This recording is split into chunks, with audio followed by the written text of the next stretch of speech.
Hi, I'm Sarah Muller. And I'm Renee McFarlane. This is the third and final video in a series of 3 about education budgets in South African public schools. In the last 2 videos, we looked at the budget at the national level to see how much total money is available and at the provincial division of this money.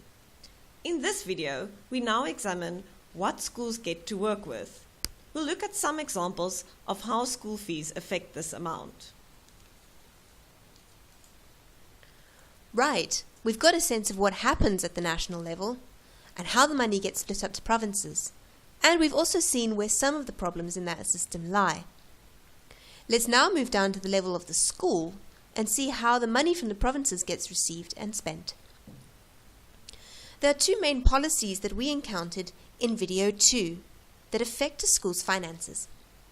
The first is the quintile denomination, which allows or inhibits a school from collecting fees, but also affects the allocation from the national norms and standards for school funding that the school gets per learner. While quintile 4 and quintile 5 schools may charge fees, some of their learners may be partially exempt from paying these. This school's total pot of money will be affected by its ability to collect full or partial fees from some or all of its enrolled learners. The second is whether a school is designated as a Section 20 or Section 21 school. Section 20, a school must demonstrate its ability to handle its finances competently in order to be afforded the freedoms to make its own purchasing decisions on particular expenditure areas, for example, learner and teacher support materials.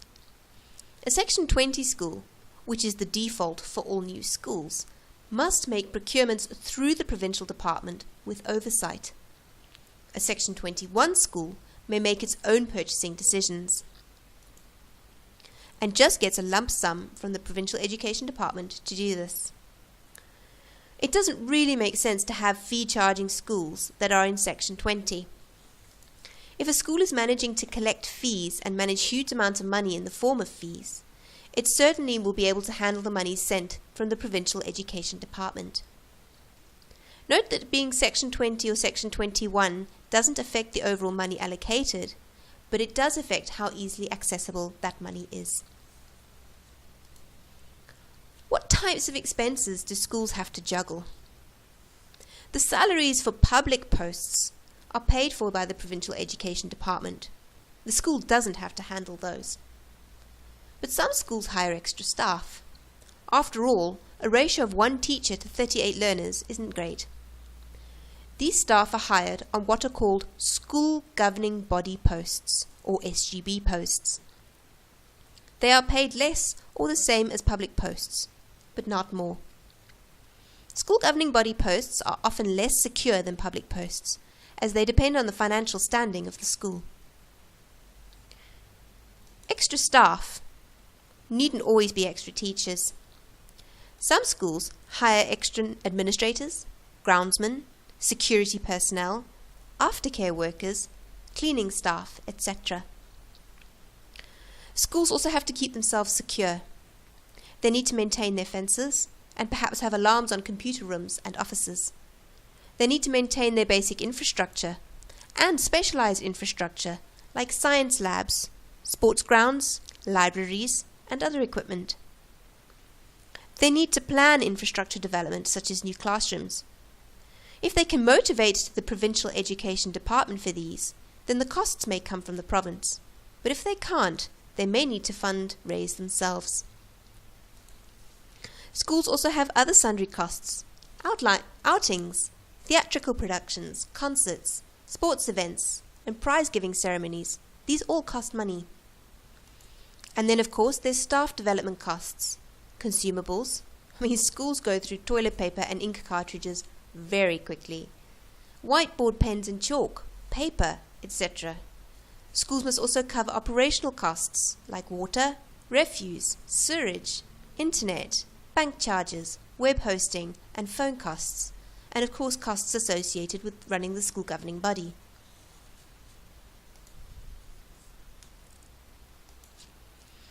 So how do these budgetary issues actually manifest on the ground? We're going to take a look at some concrete examples. Here on this spreadsheet, we have a budget calculator that shows us the difference in allocation for schools in the different quintiles and how fees affect the money that they have to work with. We have three main categories of schools: quintiles 1, 2, and 3, which are not allowed to charge fees, quintile 4, and quintile 5, remembering that quintile 1 is considered the poorest and quintile 5 the richest. Effectively, quintiles 1, 2, and 3 are the same. They are given the same amount from the NNSSF, and they are all forbidden from charging fees. In this row, we have the NNSSF allocation per learner to the school. In the 2016-2017 financial year, this was 1,177 Rand per learner. Comparatively, quintile 4 receives 590 Rand per learner, and quintile 5 204 Rand. This is the money we referred to in video 2, where we said that 20% of the budget was equitable and pro-poor spending. In total, the difference between the money per learner in the richest school and poorest schools is 973 Rand per learner. That sounds pretty good. But in the next row, we now have the fees charged per year, per learner. For this group, we must fix this number at 0 because they're not allowed to charge fees. In quintile 4, we're going to set our fees per learner per year at a nominal amount of 5,000 Rand per year. And in quintile 5, we're going to set this at 20,000 Rand per learner per year. Notice over here that we're making some basic assumptions. We're basically assuming at this point that every child at a school that charges fees is paying, and we'll adjust this in a moment to see the effects. On the left-hand side, we have the size of the school, ranging from 1 learner, 10, 100, 500, 800, and 1,200 learners in the school. In this column, we can see how much money the school gets from the government through the National Norms and Standards for School Funding allocation. And in this column, we have the amount the school gets from raising fees, to give a total school budget as the sum of the two. We can see that in a school of 800 learners in quintiles 1, 2, or 3, the school has a budget of approximately 941,000 Rand for the year. If we contrast this to a quintile 4 school that charges 5,000 Rand per year per learner, the difference becomes a budget of 4,472,000 Rand. And even though this amount is so much smaller in quintile 5, an 800 learner school charging 20,000 Rand a year has a budget of 16,163,200 Rand a year. Remember that these two figures, 941,000 and 16.16 million, is serving the same number of learners. If we look at a larger school of 1,200 learners, we can see that a quintile 5 school that's very good at collecting its fees will command a budget of over 24 million Rand for the year. But we did say that students could be exempt from paying fees. Let's change the figure a little bit.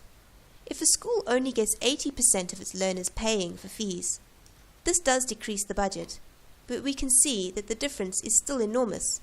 We have here 1.4 million for a quintile 1, 2, or 3 school, compared to 19.4 million for a quintile 5 school, and 5.5 million for a quintile 4 school.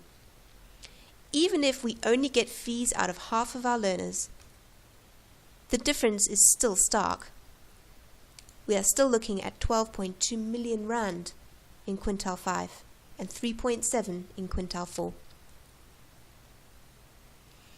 Now, one of the things that schools can do with this money that they raise through fees is hire extra staff. We mentioned in the previous video that salaries are the biggest component of the education budget. Hiring people is expensive. For the purposes of this budget calculator, we have assumed an annual cost of one teacher post is approximately 250,000 Rand a year. This is a reasonable figure. It's approximately an entry figure for a junior post on a public salary scale, and SGB posts often pay less than public posts. The next calculator gives us a sense of what happens when schools opt to hire extra teachers. If we said that a school perhaps is getting in 75% of the fees that it could command in total, but they chose to spend 10% of their fee money on a few extra teachers, let's see what happens. Of course, with quintile 1, 2 and 3 no difference is made, because there are no fees with which to hire extra teachers. However, if we move to quintile 4 schools, we can see that the larger schools are now being able to hire 1 or maybe even 2 extra teachers, and this has a difference of reducing a class of 34 down to a class of 32. In a quintile 5 school with higher fees, now we're starting to see that you might even hire as many as 5 or 7 extra teachers, reducing a class of 34 down to a class of 28. Let's say we decided to spend 20% of our fee money on extra teachers. Now the ratio becomes even more stark. A large school in quintile 4 can hire 4 extra teaching staff, whereas a quintile 5 large school can hire as many as 14 extra teaching staff. That almost increases the allocation from the government by 50%. We get a sense from looking at this what a huge difference fees make to a school's ability to reduce class sizes and cover running costs. But how realistic are these numbers of 5,000 and 20,000 Rand for school fees? On the next tab, we have a list of popular Cape Town high schools and their fees that they charged in 2016. Westford High School charged 31,600 Rand, Sansisi 28,500, Wynberg Girls High 29,000, Rustenburg Girls High 36,500. Contrast this to some of the independent schools shown in blue. If we can contrast something like a Herschel Girls or a St. Cyprian's with the Rustenburg Girls High, we can see that the independent schools are charging far more in user fees. This is because the government schools that charge fees still benefit from the posts allocated that are covered by the public education budget in a way that the independent schools do not. And what kinds of costs do schools have to face? Let's have a look at a sample school budget. Here we have a sample school budget for a Section 20 Quintile 3 school. We can see that various costs, LTSM, learner and teacher study materials, include things like textbooks, which were paid for by the province, but also things like subject allocations and awards and prizes for a particularly high-performing student. For example, a subject allocation might include money to do things like buy extra science supplies or maths equipment. This school also wanted to set aside money for things like excursions and sport, a student leadership camp for its prefect body, and some transport to send kids to perhaps soccer games or hockey games being played at other schools. A media library for books and stationery, for some bookshelves and furniture. In this case, it was a new school that was trying to get going. Personnel expenditure, staff consumables, a little bit extra to hire extra help around salary, admin and support staff, a fuel levy to make sure that staff could use their vehicles for work and school purposes. Some money to be able to provide parents with a cup of tea at a parent meeting, and money to cover photocopying and other issues around SGB meetings. We can see generally overall that there are actual income monies here in this column, some of which match the expenditures or budgeted requirements in this one, but there are many that are not covered. Overall in total for this school, there was 76,786 Rand that came from the National Norms and Standards of School Funding.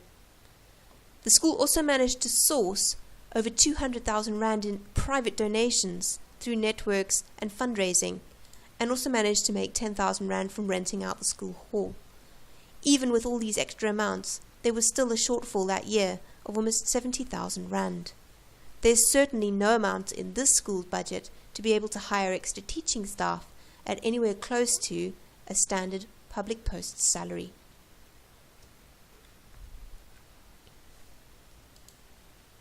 And what does the South African Schools Act say about schools and school fees? The spreadsheets we've just explored do make one stop and think. It seems that while there's a little bit extra from the government for poorer schools, it really pales in comparison to what wealthy schools can charge through fees. And this has a big impact on class size and overall hands on deck to run a school. The ability to pay fees also correlates often with good school infrastructure, as these are those schools formerly run by the House of Assembly, and a middle-class parent body who have skills to help run the school governing body. These are quite complex. We're not going to be able to explore these governance issues here. But suffice to say that there's an extreme variation in available funds and resources that we've just seen is in fact propped up by the South African Schools Act. If designated a no-fee school, a school may not charge in any form for fees and attendance. While technically parents whose children attending fee-charging schools can apply for exemption, they can't afford fees. They often can't get their child into such a school.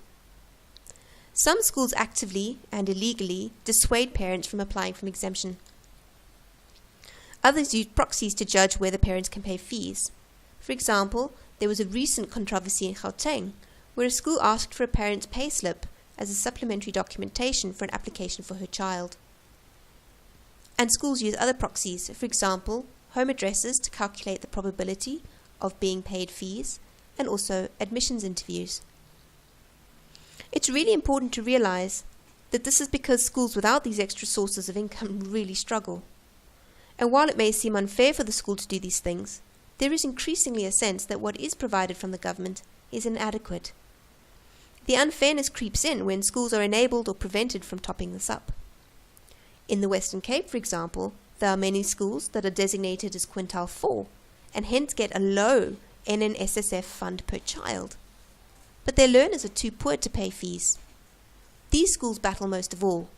They really struggle to cover their most basic costs. As the SASSA says, SGBs have to raise extra funds within their means.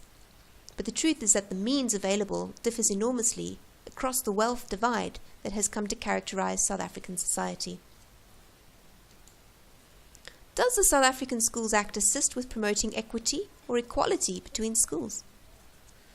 Bush and Haystack in 2003 said, "The richer schools are able to protect their privileged position through high fees, while the positive discrimination in state funding cannot compensate for the substantial difference in fee levels." The South African Schools Act, National Norms and Standards for School Funding, allows for a funding differential of 973 Rand per learner between the poorest child and the richest child. Let's go back to our concept of adequacy again. We are left with a question. Is that 17,000 Rand we saw in video 1 per child per year enough? Consider the fact that a wealthy learner has practically 16,500 Rand spent on them and a poor learner 17,500 Rand. Compare this to the fees we've seen of 20,000 Rand per learner or more, and we realize that wealthy schools, parents are doubling or tripling what the state is investing per child. And what the state is investing doesn't really seem to cover the costs. It's also worth just considering what factors affect the cost of educating a child. It's not hard to see that children who come from homes with lower socioeconomic status may in fact require more investment from the school. They won't have books at home, or educational toys the way their middle-class counterparts might. They probably would not have attended a preschool that gave them a head start on learning. They may also have health and nutritional barriers to learning, and bear heavier costs in transport on their time and pocket. All these factors mean that the learners who need more resources and investment get far less. The system, while nominally equitable, is in fact highly inequitable and clearly inadequate. This stands in quite strong contrast to the common idea that South Africa spends too much money on its schools. We started in video 1 problematizing this idea. Of course, it's also not clear that the opposite is automatically true. As with the broader South African public expenditure picture, we have a problem where we know that, on the one hand, we're not spending enough to deliver the services our people need, and on the other hand, we're not handling the money we do have well, which makes arguments for more money difficult to swallow. But neither of these issues trumps the other one. Misuse or poor management of existing funds does not make them adequate. And it's also not true that poor schools automatically must be assumed to mismanage their funds. Many don't, and struggle to make ends meet despite their best attempts. We hope that you've enjoyed this video series on South Africa's education budget. If you're interested in other education issues and are based in Cape Town, find our upcoming events on our Facebook page. Please also note that all opinions reflected here are the author's own and do not reflect the opinions of the University of Cape Town or of Equal Education. For now, that's all from me, Renee McFarlane. And me, Sarah Muller. Thanks for joining us, and just keep swimming.